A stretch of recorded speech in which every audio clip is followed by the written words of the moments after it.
clearly intelligent. She had resources. She murdered in her own home. She controlled the environment in which she killed for years and years.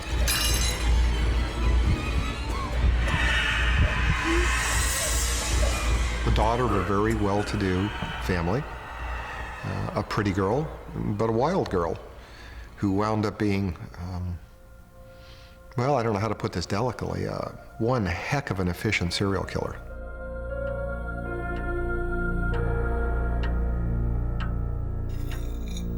In the 1930s, in Bucharest, Hungary, Vera Renzi murdered her lovers. Each and every one of them.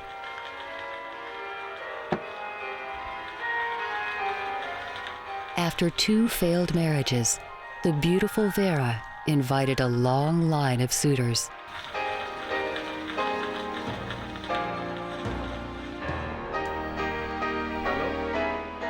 She allures, she draws this male in.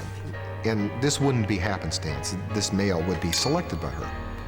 And she would use her allure, her tacit beauty, her money, her sophistication to draw him in a sexual way. Vera chose married men. This would be his last night on earth. His dinner would be well seasoned with something not to his liking that would kill him.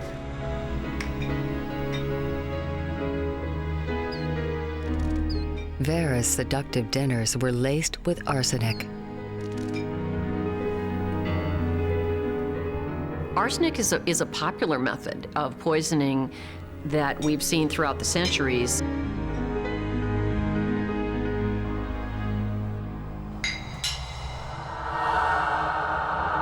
What will happen, the individuals who take it, first of all, will begin to feel sick. Arsenic causes a disruption of the membranes of the stomach, something called hemorrhagic, meaning blood-filled, gastritis, meaning inflammation. So they'll get a stomach ache.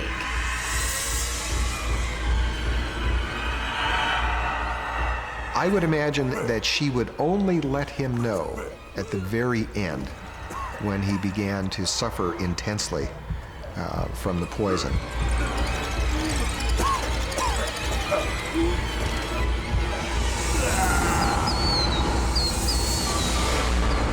She would be conveying to him that he would never leave her, ever.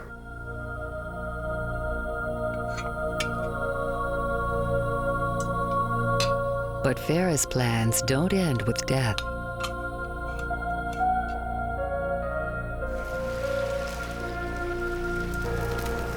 She had a propensity for preserving her murdered males in zinc coffins in her basement. The symbolism of trophies for serial killers is maybe something to brag about their event, even though they may not brag about it to another person. For them, they say, I've got this. Vera collected morbid souvenirs. A souvenir is something that a killer might keep to bring back good feelings of the individual, good feelings of the event, and something that's more personal. For today's criminal investigators, there's an explanation for such bizarre behavior. They want to hold on to that piece, that connection, and so people will try to hold on to bodies. But without preservation, Vera's mementos would soon decompose. Within 20 minutes of the time of death, our bodies begin to break down. The bacteria that are in our intestines, within 20 minutes, travel outside of our intestines and do what they do best. They start digesting things. Vera had thought of everything. Well, zinc, at least at the time that these crimes were committed, was probably the most expensive, the most long-lasting form of casket she could purchase. Embalming would be out of the question because it would let her secret out. An airtight zinc casket and Vera's damp basement may have provided the ideal conditions for a type of mummification. Adipose sear formation, where the fats in the body complex with the salts, calcium, sodium in water or in moist soil and form a soap-like or waxy consistency. Then the bodies will be preserved and eventually become hardened, almost stone-like.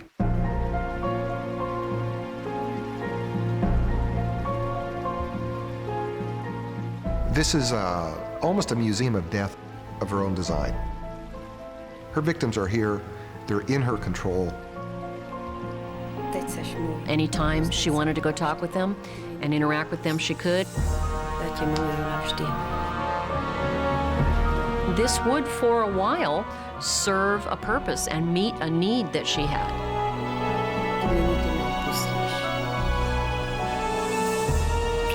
Eventually, it would cease to do so, and I think that's probably when she would go out and get another victim. What drove Vera Renzi to such a macabre ritual? Modern analysis suggests she was simply looking for love. Her first husband allegedly cheated on her, and this infuriated her. She had a terrible fear of rejection from males. Vera set a course for revenge, but in a way that preserved the adoration of the men who followed. Everybody wants to be loved, and once you have it, you always want to have it. But many of us lose it. We lose things that we love, as well as people that we love, and we usually go on. We'll mourn the loss or grieve or move on to something else to replace it. We don't kill. Vera replaced love from the living with love from the dead. She killed for more than a decade until a suspicious wife called police to Vera's basement.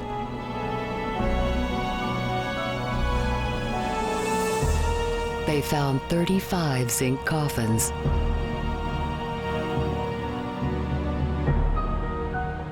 Among the preserved victims, her 2 missing husbands.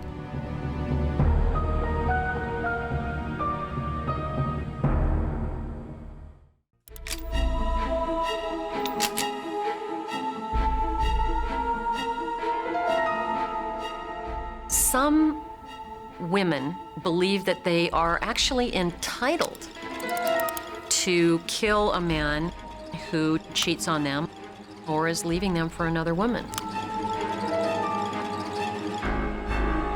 This idea is frequently reinforced in writings and stories and movies and, goodness, hundreds of years back, that this was something that women were simply entitled to do. London, 1955.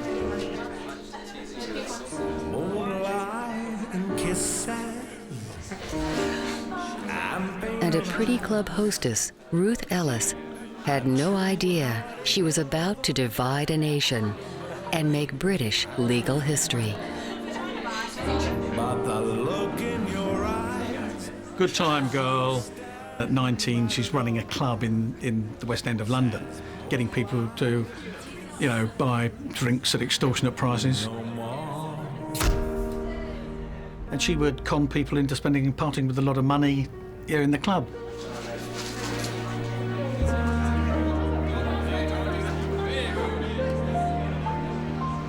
Ex-policeman John Ross oversees Scotland Yard's Crime Museum, where Ruth Ellis is remembered. We collect items from famous cases and display them in the museum. The stories that go with all these cases, you learn from history, nothing ever changes. Moonlight and kisses, peaches and cream. Many men fell under Ruth's spell, but only one would dominate her attention: the dashing David Blakey. Self-centered, racing car driver, never actually going to make it, but spent all his life rich boy, just running around, enjoying himself. She was madly in love with him, desperately in love with him, and he wasn't with her. But after a 2-year relationship, the suave race car driver was proving hard to tie down. He'd go off and have affairs with other women all the time. Purely self-centered, selfish man, a playboy. Each dalliance delivered more frustration for Ruth. David's philandering didn't seem to slow down. When Ruth became pregnant with his baby, things only became worse. He punched her in the stomach. Whether that was to get rid of the baby or it was just in one of their violent moments, you will never know. But all he did was send her a bunch of flowers the next day and said sorry. That was it. Yeah. Ruth lost her baby and planned her revenge.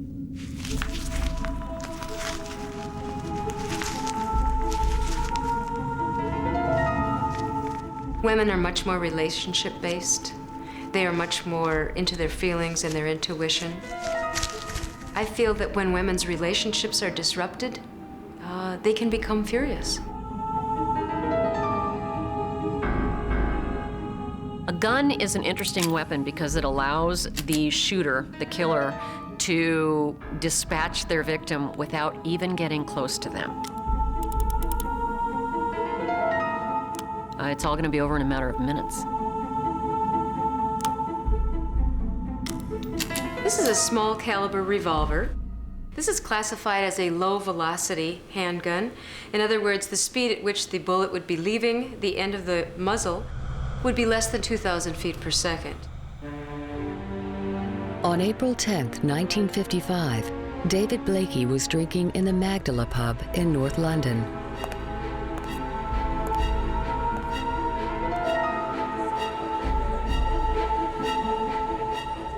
Ruth and her weapon were ready. The reason this is such an effective weapon is that it doesn't take much force at all to pull the trigger. In fact, probably 2 to 3, maybe 4 pounds of pressure.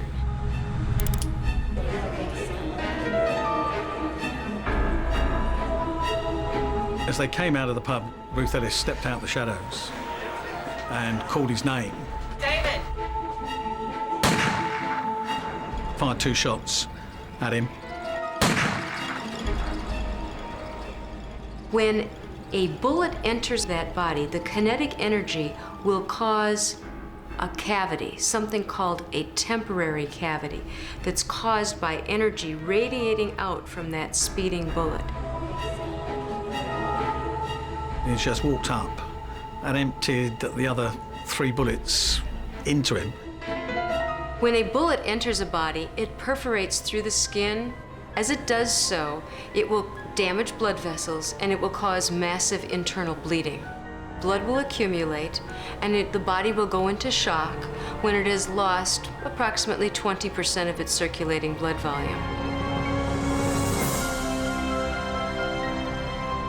It was a very public murder. Many witnesses. In 1955, murder was a capital offense. The problem for Ruth Ellis was she had a death wish.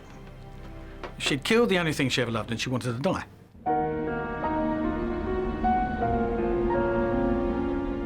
Facing a death sentence, Ruth offered no resistance at her trial. You know, she was actually admitted when asked about firing the bullets into David Blakey. She said, yeah, of course I went there. I went to the Magdala Public House that evening with the intention of shooting David Blakey and killing him. Now, she's admitted the premeditation, she's admitted the act. She has to be found guilty, of murder. Although many believed Ruth was driven to murder by her victim's actions, English law at the time could make no concession.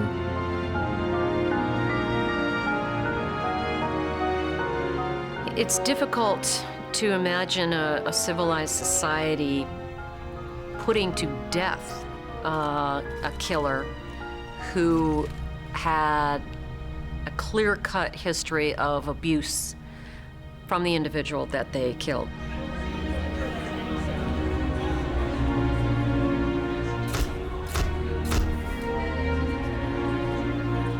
Modern laws recognizing diminished responsibility were yet to be written.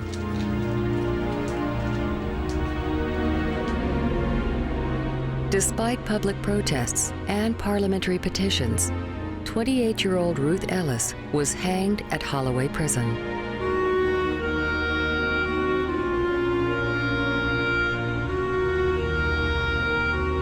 It would be a turning point in English justice. New laws recognizing battered woman syndrome and diminished responsibility would follow. Within 10 years, capital punishment was suspended. Ruth would be the last woman executed in England.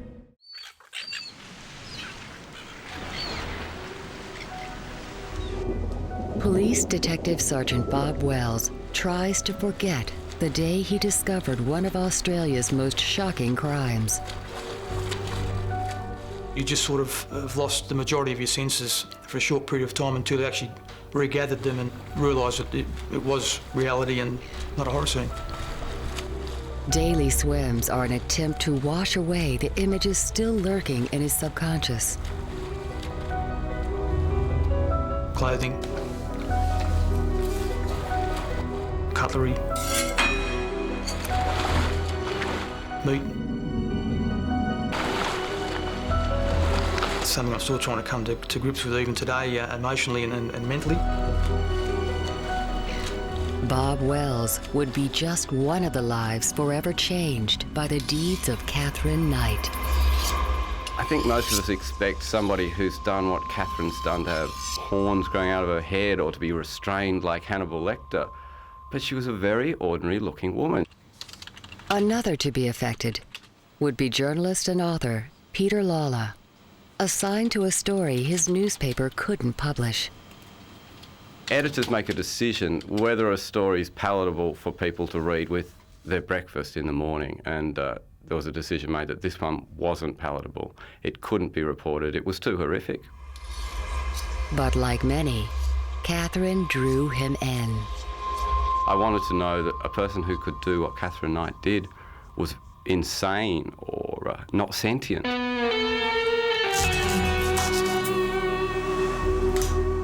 But the court decided that she was sane and she could have been the person next door. Catherine Knight seemed to live on the edge. She had a wild temper. She had too many boyfriends, too many fathers for the children. She came from a wild family. By her early 40s, Catherine had experienced 4 rocky relationships. Each time, she was asked to leave. But each time, she found her way back. She knew how to keep a bloke happy. She put up their mates drinking in the shed. She had dinner ready when they got home. Generally, she knew how to keep a bloke, and she was manipulative like that. I think she was a very hard woman, very strong physically. I think she probably emotionally very vulnerable. Her fiancé, John Price, was the type of man Catherine sought out. She was a tough country girl, and they were tough country blokes. They loved to drink, they liked their knees up on a Saturday night. But all too soon, each partner discovered Catherine's secret. An illness called borderline personality disorder. Borderline personality disorder is kind of a catch-all term for a condition that manifests itself, the individual, and it's usually women, it can be men, very moody, tremendous mood swings. Former FBI criminal profiler Candice DeLong says sufferers can turn quickly from lovers to fighters. They feel slighted when there was no slight. They are prone to being very suspicious that their partner is cheating on them. Everything reflects back to somebody is taking advantage of me, and I must do something about it. John Price usually weathered the stormy Catherine, knowing the loving Catherine would soon return. Then one day, his partner went over the line, threatening his job at the coal mine with a home video. She'd filmed the contents of his garden shed, and in Pricey's garden shed was a first aid kit from the mine, which he'd allegedly stolen. The pair had argued over money. Catherine wanted revenge. She sent the video to the mine boss, suggesting John was a thief. The most important thing in most men's lives is their job. And that is the one area that the woman may feel if she can mess this up for him, all the better. John was fired. He threw her out of the house, said he'd never have her back.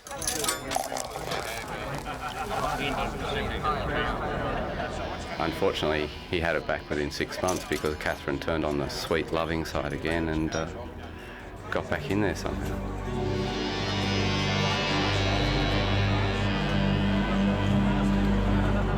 And I think that there was more so a physical attraction towards her than anything else. One man knew what John Price was going through. Well, her mother said to me, just after we first got married, she said, "You want to watch this one? If you do the wrong thing by, she will kill you." Catherine's first husband, David Kellett. And I brushed it off as just one of those things that mothers say, and it didn't really dawn on me that, but one day she would go over the edge.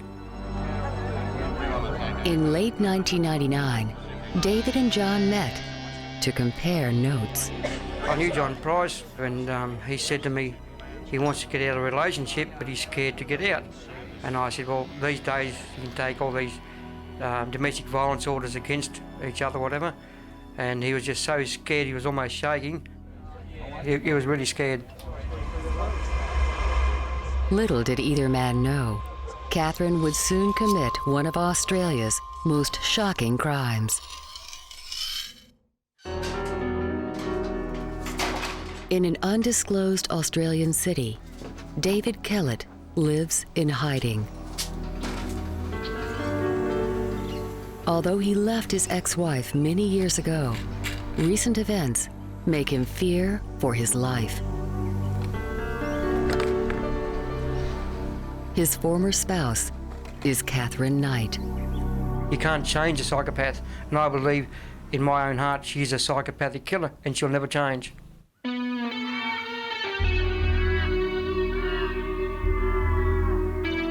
In a small Australian town, Catherine and David, her first love, planned a life together.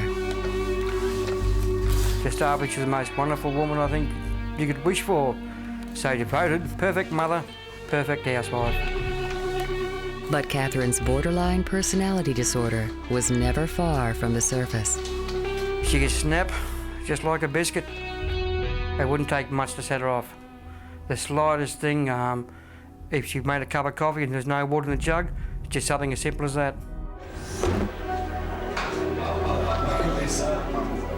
One night, a darts competition almost ended David's life.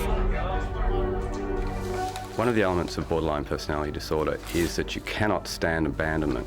And that means if somebody says they're going to be home at 10 o'clock, you want them home at 10 o'clock. And by 10:05, you're in a rage. By 10:10, you're in a murderous rage.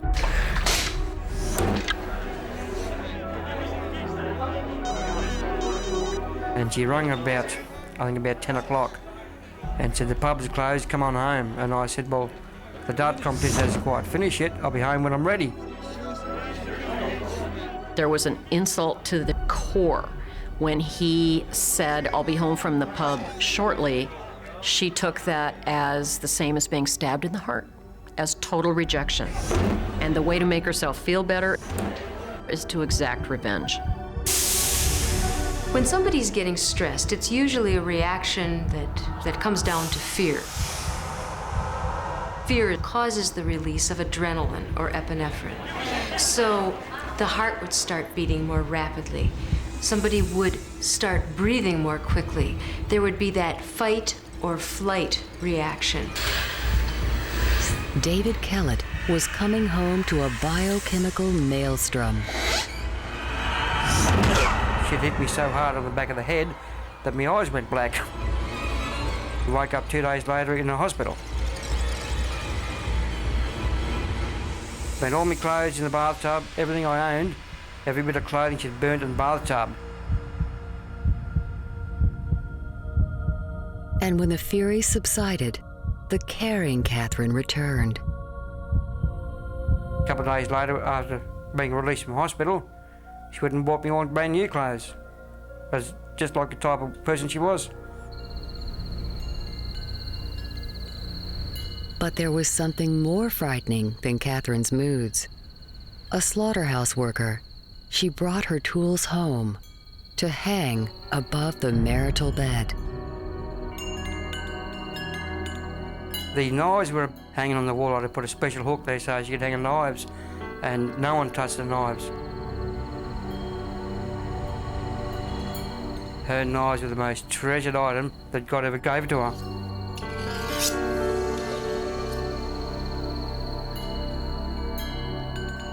We are drawn to certain jobs, hobbies, vocations, avocations, because of inner needs. My guess is that she was drawn to work in a profession that allowed her to have access and use of knives on a daily basis because that was something that she found interesting, something that met some deep-seated need. She was just totally and absolutely possessed by knives. They were her life.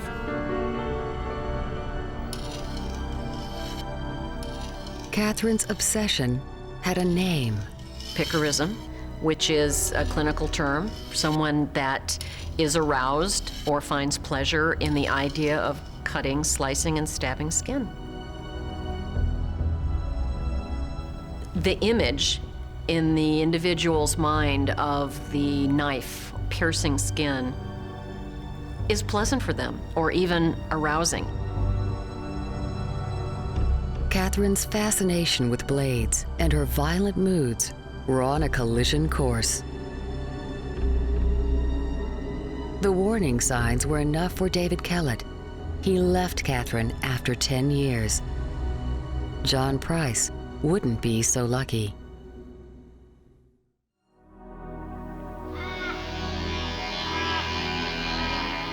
In small-town Australia, Catherine Knight was brewing her own personal storm. Her target, fiancé John Price. Catherine's ex-husband, David Kellett, knew John was playing a dangerous game. John Price was a good bloke. I'd only met him the once, but I found him to be very sincere and very scared. I believe he broke off the engagement, and I believe Cathy couldn't stand to be left alone again.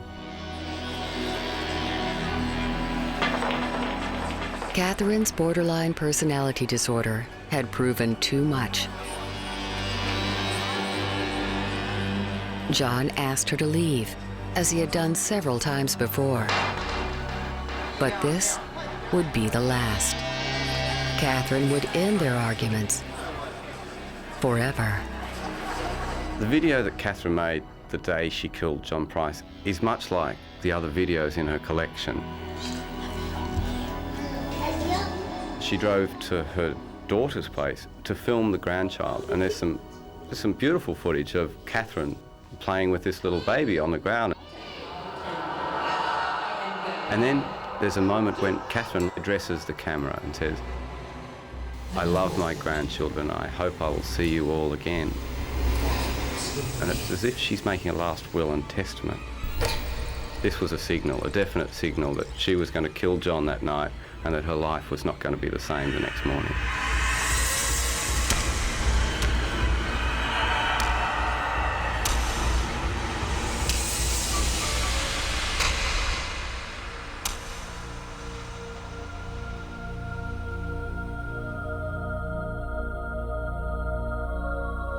On the morning of March 1st, 2000, Detective Sergeant Bob Wells was called to John Price's address.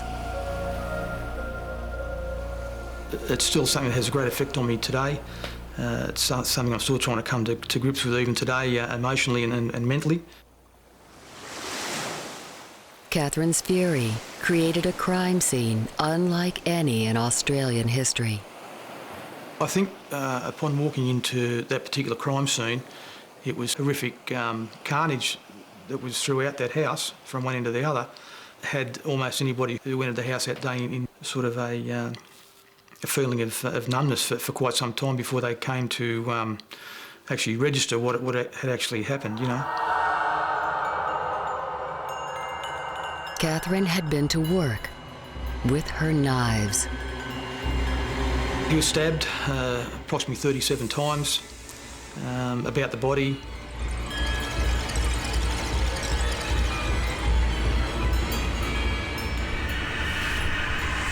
Information from the forensic people were that one of those blows was a fatal blow to the heart, which eventually was the cause of death. One well-placed stab is all that's necessary to kill someone. 37 indicates to me a lot of anger, and probably a number of those stab wounds were post-mortem. Just couldn't stop killing him. But Catherine's revenge would go further, much further.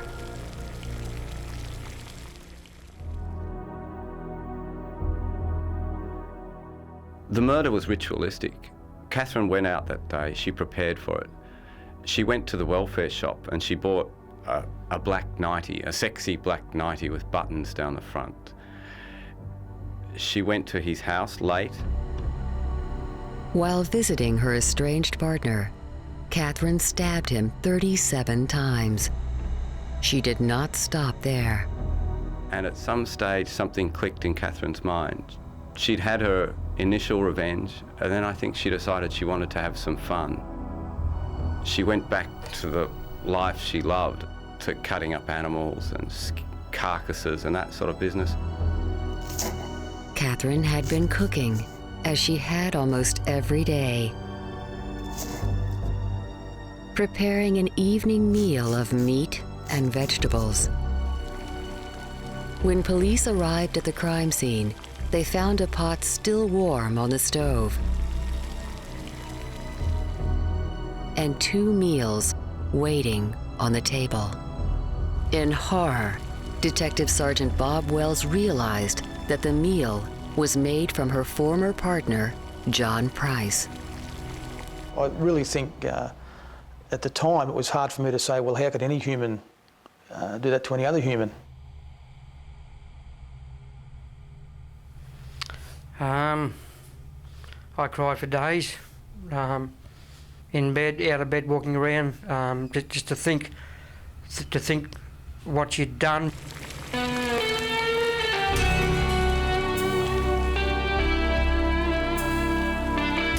Catherine was found asleep in bed. She'd unsuccessfully tried to overdose on prescription drugs. The storm had passed. This is dreadful, gruesome, horrible behavior that we rarely see. We see it, but it's not very common. Her father had a stick above a hallway. It was called a killing stick. And he would flog his children, to absolutely flog them on the head, the arms, body, wouldn't matter where, and just totally just flog them. I think it was a built-up anger over years of failed relationships, and got to the point where she just couldn't go on any longer, and the fact that she might face rejection by another partner again drove her to the point of where she just lost control. Just because she was a butcher doesn't mean she decided to do these horrible things. She became a butcher because she had an interest in cutting, slicing, and doing those kinds of things. My guess is she had feelings and thoughts and desires to do those kinds of things, the things she did to him post-mortem when she was a young girl.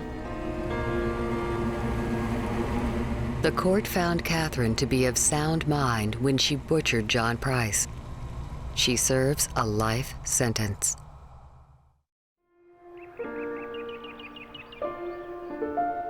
For 3 decades, Ellen Penny has kept a secret. I remember every little detail about everything to do with this. Always have. Because I've relived it all my life. Over and over. Today, she wouldn't change her loving family for the world. But in 1967, her dreams were elsewhere. We may have gone on and got married like we thought we would, but he didn't get that chance. And not because God chose to take him, but because his mama did.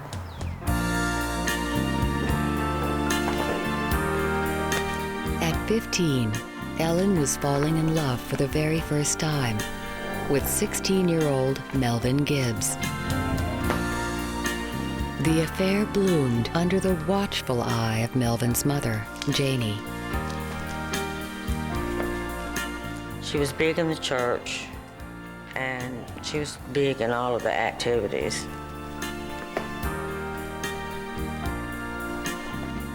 But their love would be cut short by murder.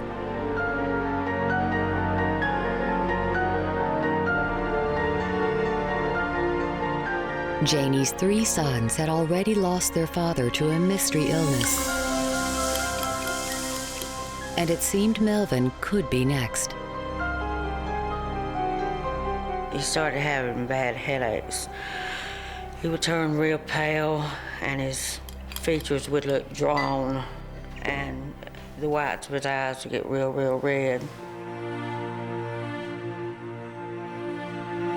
He was never one to make a big deal out of it. And I'd say, "You have a bad headache, don't you?" And he'd say, "Yeah." But they started getting a lot more frequent.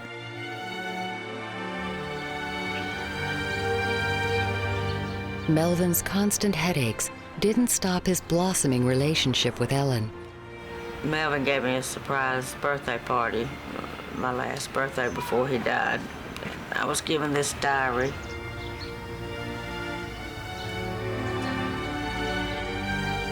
But the lovebirds' future would be confined to a box of memories.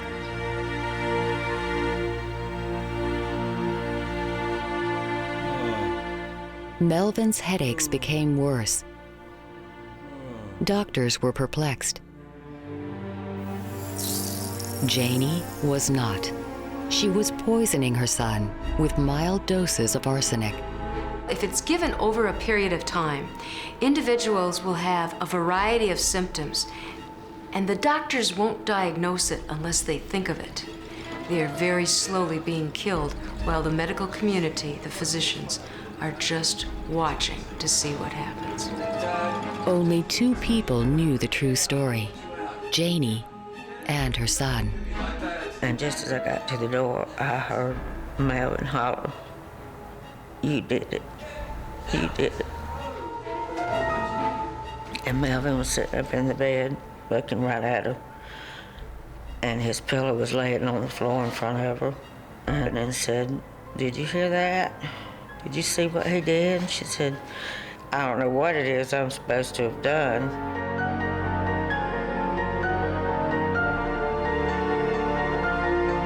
Melvin's outbursts were put down to delirium.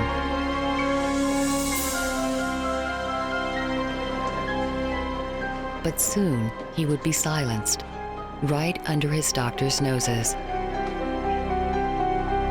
She went to the little pitcher of water they always have in the hospital room and poured that water out and poured hers in. She said, but the water there had too much sulfur in it, it burned his throat.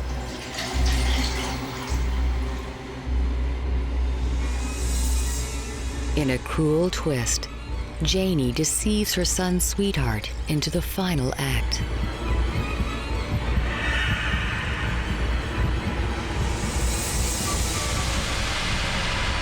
As she had kept saying, "Ellen, give him some more water, give him some more water."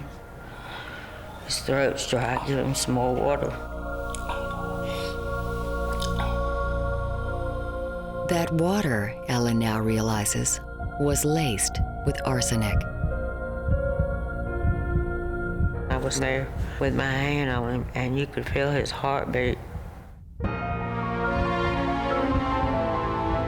And then just all of a sudden, nothing. Just completely stopped.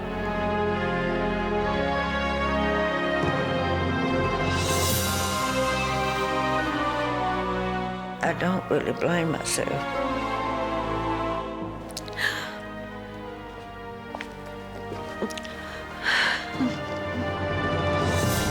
But I think that she got some kind of perverse pleasure.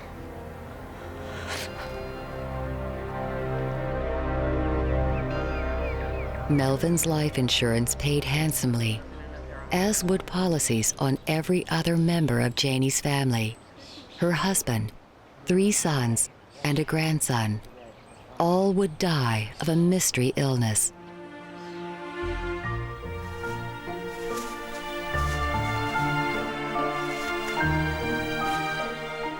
With each life insurance policy collected, Janie Gibbs's lifestyle improved. Afterwards, you hardly ever saw her in the same dress twice. She bought a new car, bought a house. Janie also shared her gains. We were building a new church, and I was told she donated $10,000, but she donated different amounts at different times. Donating the large sum of money to the church may have been a way to assuage her guilt, if she had any guilt, and it simply could have been a very calculating move to not be suspected of anything. But as her family died around her, people were suspicious. I think there was a lot of people that were starting to be suspicious, but if you're wrong, you know, this is Janie Gibbs, she's the pillar of the church. And what kind of monster are you for making an accusation like that against her? But 5 deaths in the one family proved too much for police. They exhumed the bodies for testing. Well, what we're looking at is the autopsy report on Melvin Gibbs, and this was performed on January 18th, 1968, and it happens to have been an exhumation autopsy.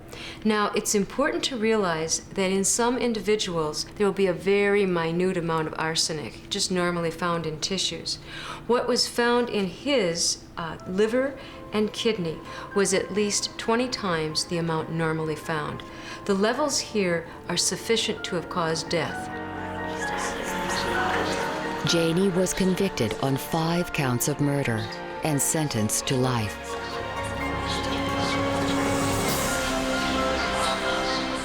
But there would be one more discovery, making Janie's murders an even greater family tragedy.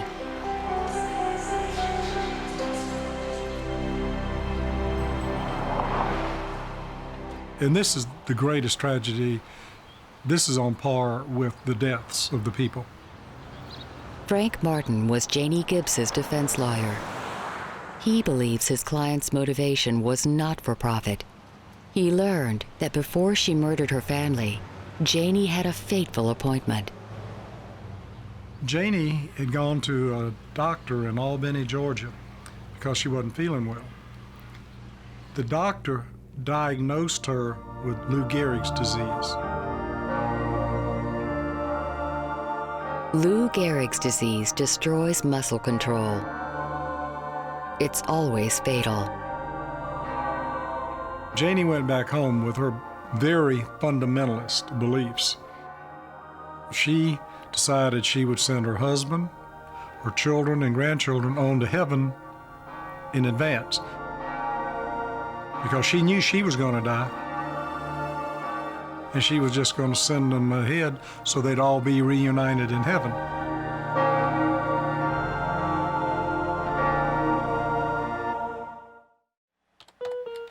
My grandfather made veiled references to an evil person who had been in the family. The family did not want to talk about Elizabeth. They just knew this was a bad person. Dennis Bathory Kitts is a haunted man.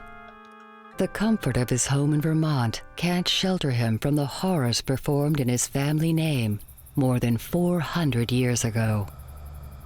I struggle with what the Countess did all the time, in part because I've built a website about the Countess and I get a lot of very, very hostile email. And I begin to realize how much this has cascaded down through the centuries.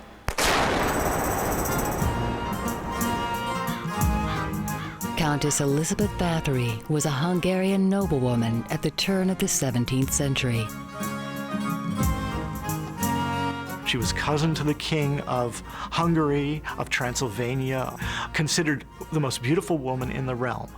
Educated, brilliant, trilingual, a woman whose castles formed a line between West and East.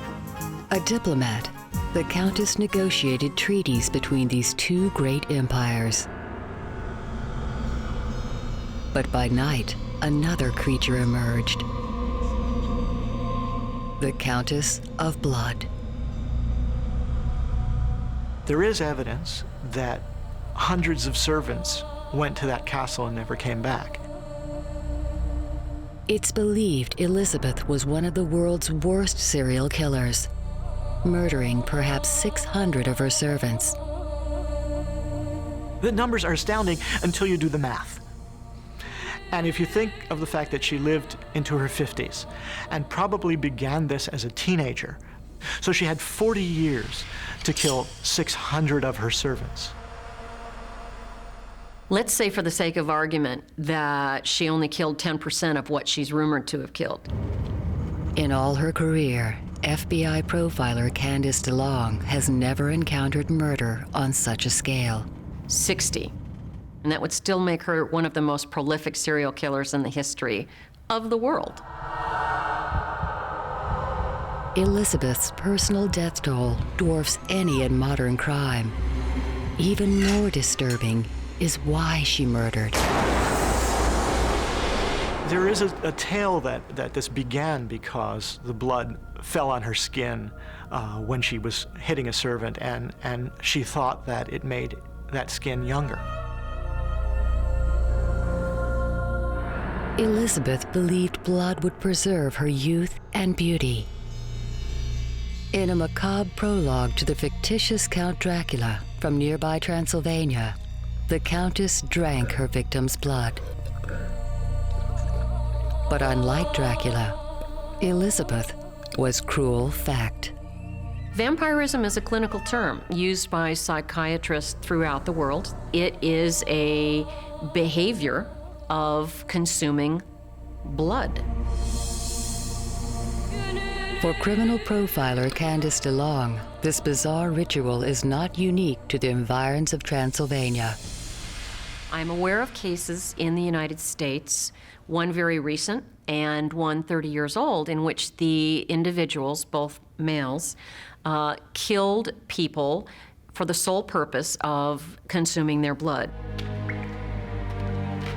Perhaps it was wanting some sort of youth from these young people. Perhaps it was just some sort of a mental defect that did not translate to the rest of her life. Dennis is consumed by his ancestor. He gives blood as symbolic compensation and is driven to unearth the reasons for Elizabeth's evil. How did she turn into this woman who would, by her own hands, do things that are hardly fit to tell? What can you say about this kind of behavior? Modern science may have an answer to Dennis's painful question. You see, before women began taking iron replacement therapy, they would lose iron each month with their menstrual period. And so many women were iron deficient. And when you're iron deficient, your hemoglobin level drops. Forensic pathologist and county coroner, Dr. Janis Amatuzio knows the human body's secrets. For 20 years, she's examined the dead, bringing their stories to life. Blood is a real phenomenal source of iron. Perhaps she thought it would make her look more vibrant or younger because perhaps she was iron deficient. By drinking this blood, she got a rosy glow to her cheeks because she finally got her hemoglobin up to the level it was at.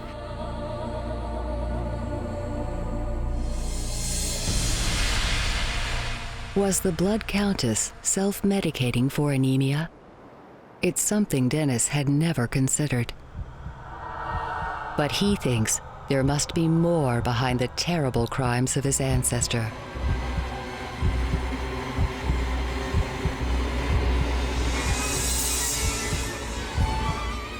She bit her victims.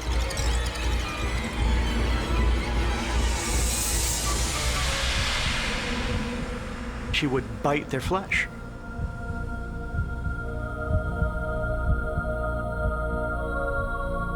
What could turn a noblewoman into a vampire?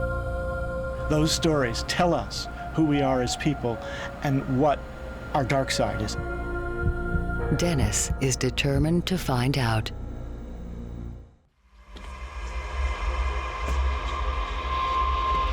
She lived 400 years ago, but the Countess's murderous motives still elude Dennis Bathory Kitts.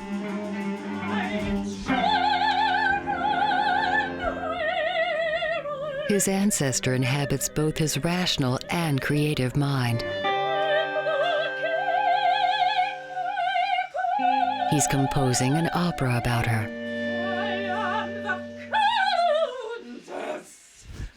I am the Countess Bathory, the Countess.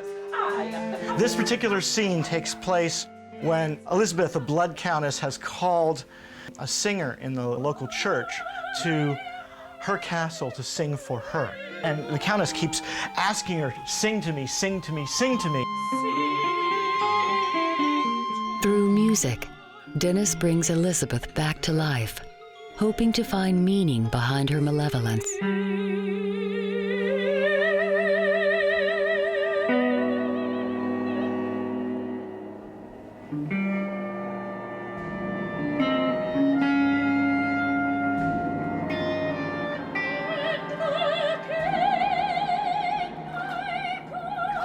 Over time, the Countess's behavior became more extreme as she yearned for youth and eternal beauty. She would not only drain this blood to drink, but she would drain the blood and bathe in it and cover herself in it and luxuriate in a bath of warm blood. For this, she needed even more victims.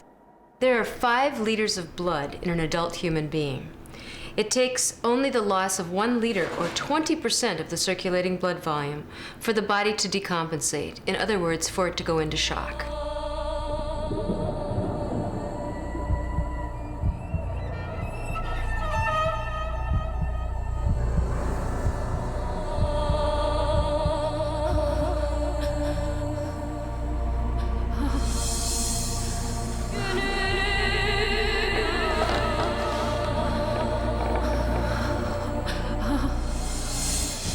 Death would occur because simply there wouldn't be enough blood to go to the brain.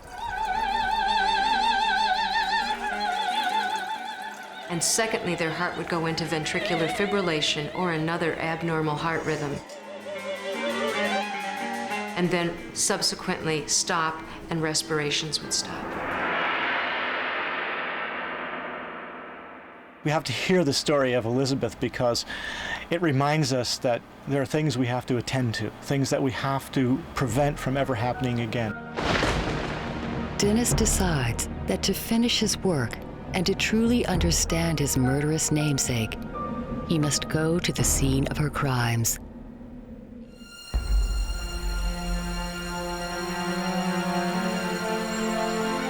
Could delusion also explain the crimes of Countess Bathory?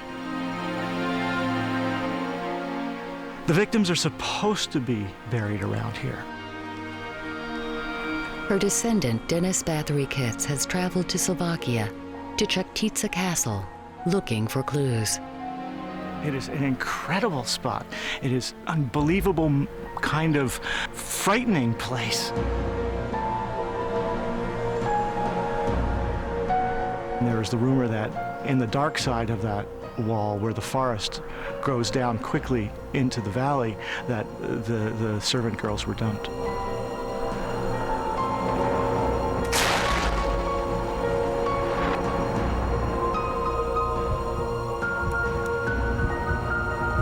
The Countess's quest for blood to keep her young was as powerful as it was perverse.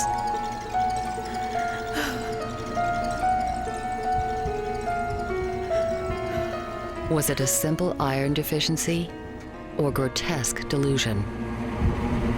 The kind of woman who brutally murders for blood, to my way of thinking, is probably delusional or psychotic.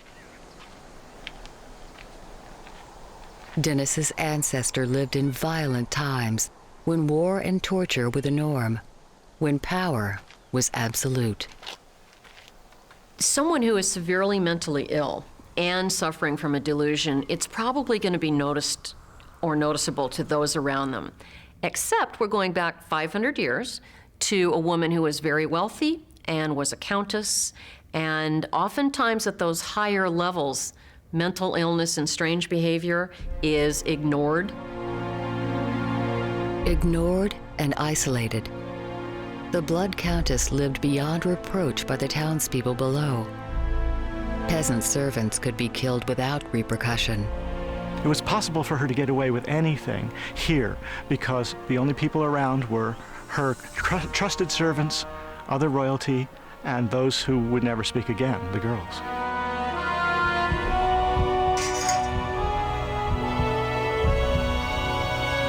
Countess Bathory was locked in a deadly cycle of delusion, with nothing and no one to bring her back to reality.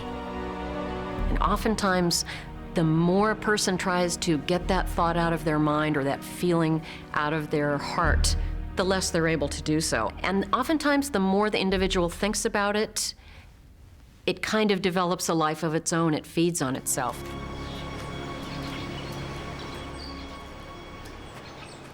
Janis Amatuzio has one last appointment to keep. To confront the Blood Countess face to face. I think this painting is absolutely frightening. The eyes, the pose, the stillness, and when you know what happened behind that stillness, it's even more terrifying.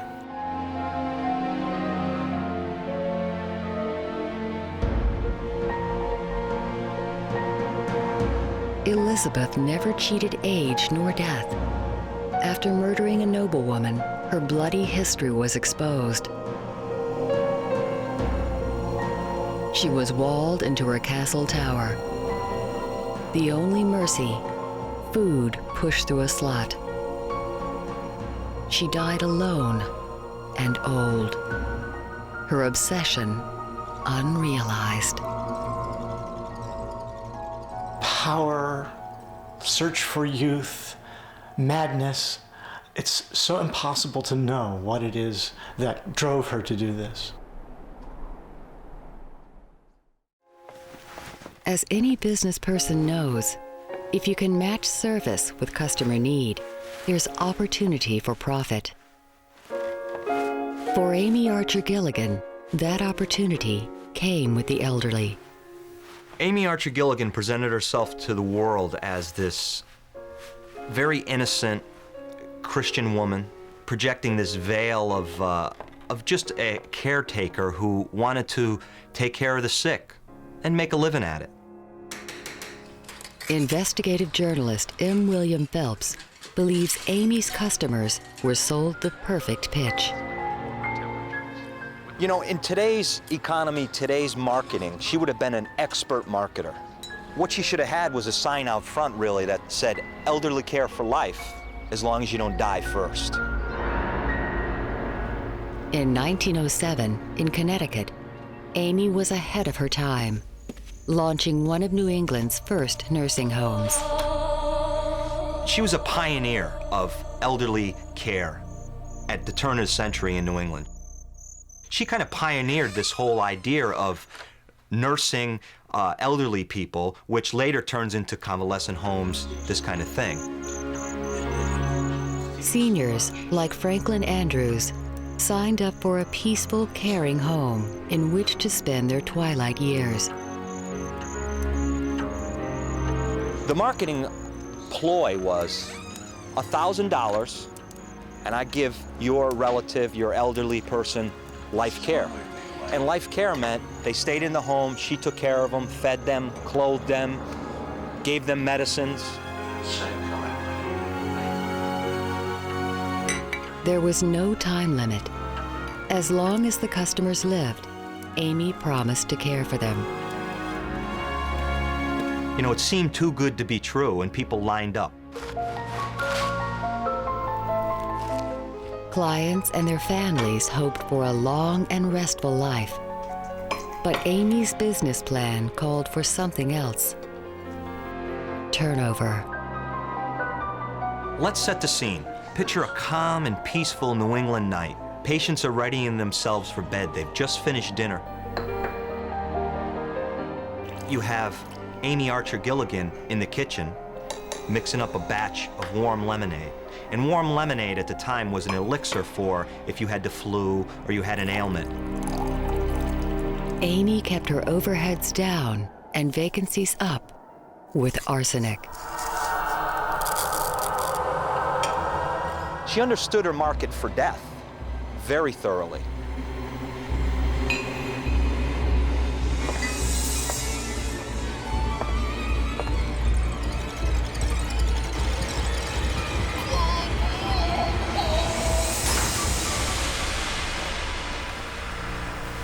Her whole marketing genius was get the person in there, let them stay there for maybe a month, knock them off, and she's got $1,000 in her pocket. It sure beats changing bedpans for a living.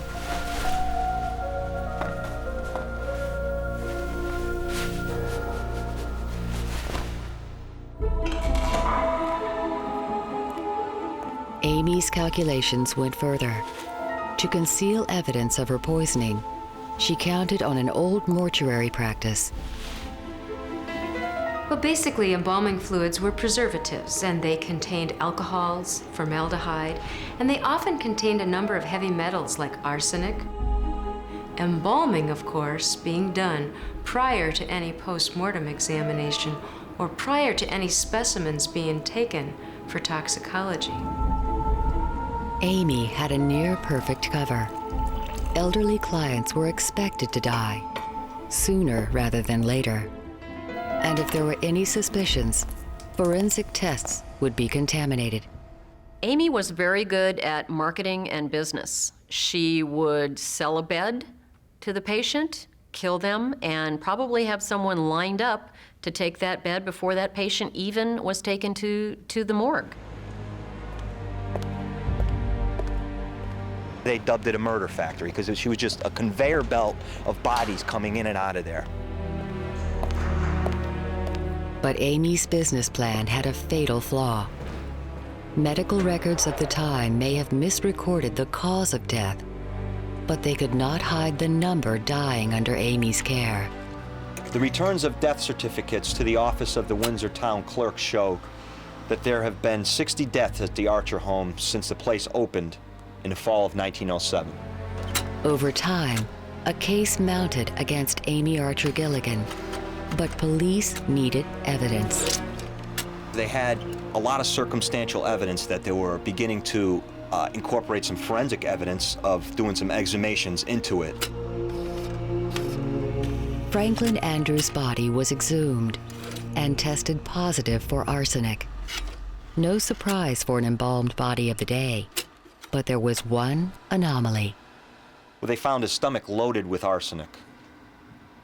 Enough to kill several men. That was the quote. Such levels could only have come from ingestion. Right here, the Hartford Courant reports, it is the belief of the authorities that the wholesale murders have been committed at the Archer home.